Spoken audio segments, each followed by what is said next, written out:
Melchor, Gaspar y Baltasar, los tres reyes magos, ¿o no?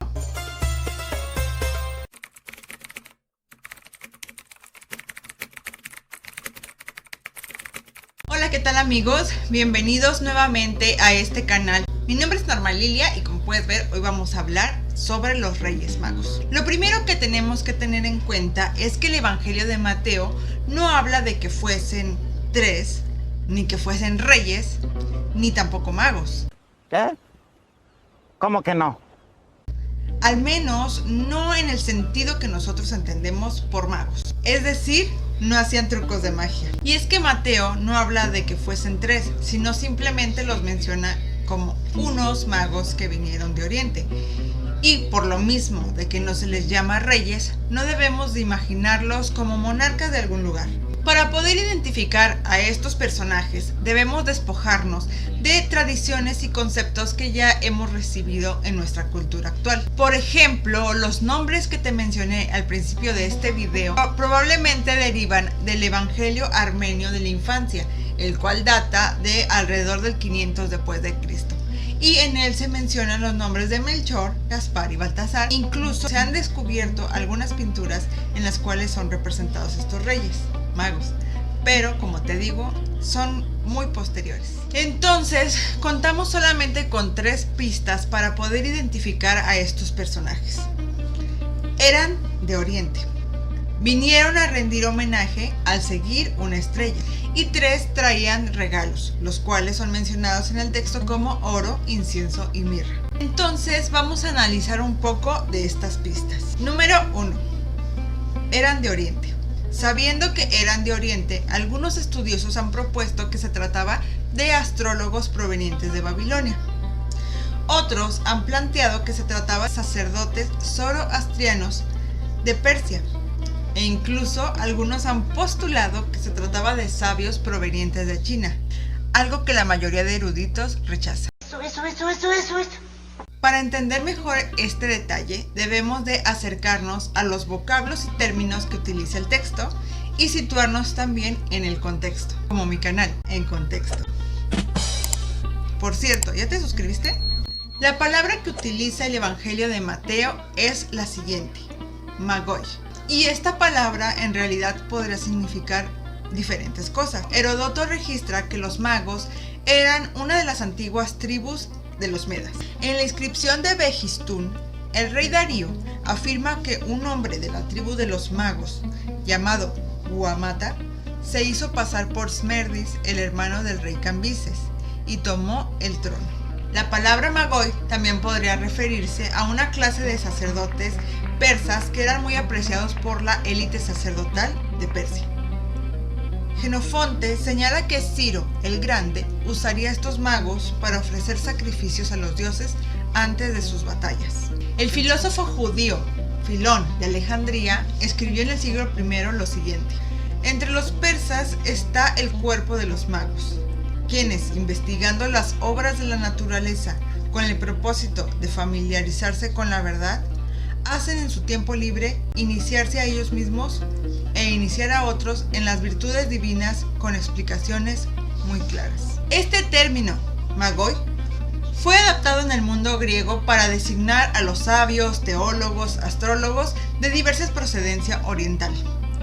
Sin embargo, la actitud en el mundo helenístico romano era muy ambigua respecto a este tipo de magia. Vemos otro ejemplo en el Nuevo Testamento, en el libro de los Hechos, en el capítulo 8, cuando Pablo y Bernabé tienen un encuentro con alguien llamado Bar Jesús. Este es designado como un mago, el cual es castigado por ser un falso profeta. Esto nos deja en claro que para los judíos, al menos aquí en el texto, esto de la magia o estos magos no eran bien vistos. Un dato interesante es que en la Septuaginta, en el libro de Daniel, encontramos que estos sabios de la corte de Nabucodonosor también son designados como magos. Incluso algunos han propuesto que se trataba de un grupo de astrólogos que iban pasando su sabiduría y entrenamiento de generación en generación. En el video que te comparto aquí en pantalla, charlamos un poco sobre las tradiciones astrológicas que encontramos en todo este periodo de tiempo de los primeros siglos, tanto antes de Cristo como después de Cristo. Y podemos ver también ahí que incluso algunas de estas tradiciones astrológicas o algún tipo de astrología era practicada también por judíos. ¿No les parece eso curioso? Aquí me gustaría plantear una pequeña idea. Hubo muchos judíos que no regresaron a Israel después del exilio babilónico. De hecho, la presencia de judíos en Babilonia, la comunidad judía, era bastante estable. Entonces, ¿habría sido posible que estos magos astrólogos se tratasen realmente de judíos que vivían en Babilonia y los cuales seguían algunas profecías mesiánicas astrales? Número 2. Vieron una estrella. Otros posibles candidatos para identificar a estos personajes pueden ser los nabateos. Este reino cubría el suroeste de Arabia, por lo cual cubre perfectamente el criterio de que venían de Oriente. Dadas las grandes distancias en las que viajaban, particularmente a través del calor del desierto, los nabateos sin duda tenían un extenso conocimiento de astronomía y muy seguramente la utilizaban también para cuestiones espirituales. Es muy posible que estos nabateos hayan visto una estrella en particular y les haya llamado la atención. Número 3. Los regalos. También los nabateos eran famosos comerciantes y entre sus productos estrellas se encontraban la mirra y el incienso. Los primeros padres de la iglesia, como Clemente de Roma y Tertuliano, asociaron a Arabia con la tierra de la mirra y del incienso. Los nabateos también contaban con oro, ya que ellos no necesitaban importar el oro y plata porque en su tierra se encontraba. Strabo escribió lo siguiente: los nabateos son un pueblo sensato y están tan inclinados a adquirir posesiones que multan públicamente a cualquiera que haya disminuido sus posesiones, y también confieren honores a cualquiera que las haya aumentado.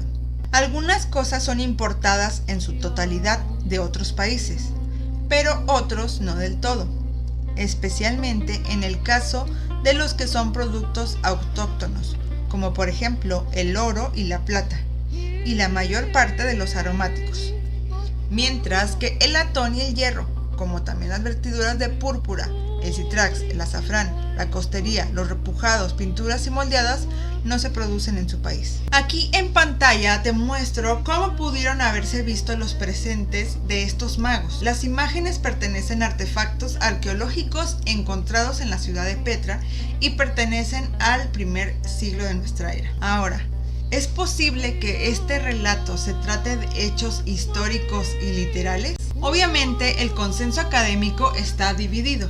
Sin embargo, la mayoría se decanta por un relato con tintes teológicos. La decepción, la traición, amigo. Algunos estudiosos proponen que lo que se busca con este relato es hacer un paralelo entre Salomón y Jesús, al ser tratado como un Mesías o un rey que es visitado por sabios, como en el relato de Salomón él es visitado por la reina de Sabá. Otros proponen que se trata de un relato midrashico, el cual busca resaltar el ministerio de Jesús en tres fases. Esto es como un rey al recibir oro, como un sacerdote al tener incienso y al ser perfumado con mirra, ya que se trataba de un mártir. Y unos pocos hablan de la plausibilidad de este relato al tratarse de unos magos que se convierten de su mala vida al conocer a Jesús, y que esto se ve reflejado en el texto cuando se habla de que ellos partieron de regreso a su hogar por una ruta diferente. Hay mucho que decir respecto a este pasaje bíblico. Hay distintas hipótesis y teorías al respecto y podemos analizarlas posteriormente. Pero, ¿tú qué piensas al respecto de este tema? Ya sabes que lo puedes dejar en los comentarios. Y bueno, pues esto sería todo por este video. Nos vemos pronto. Shalom.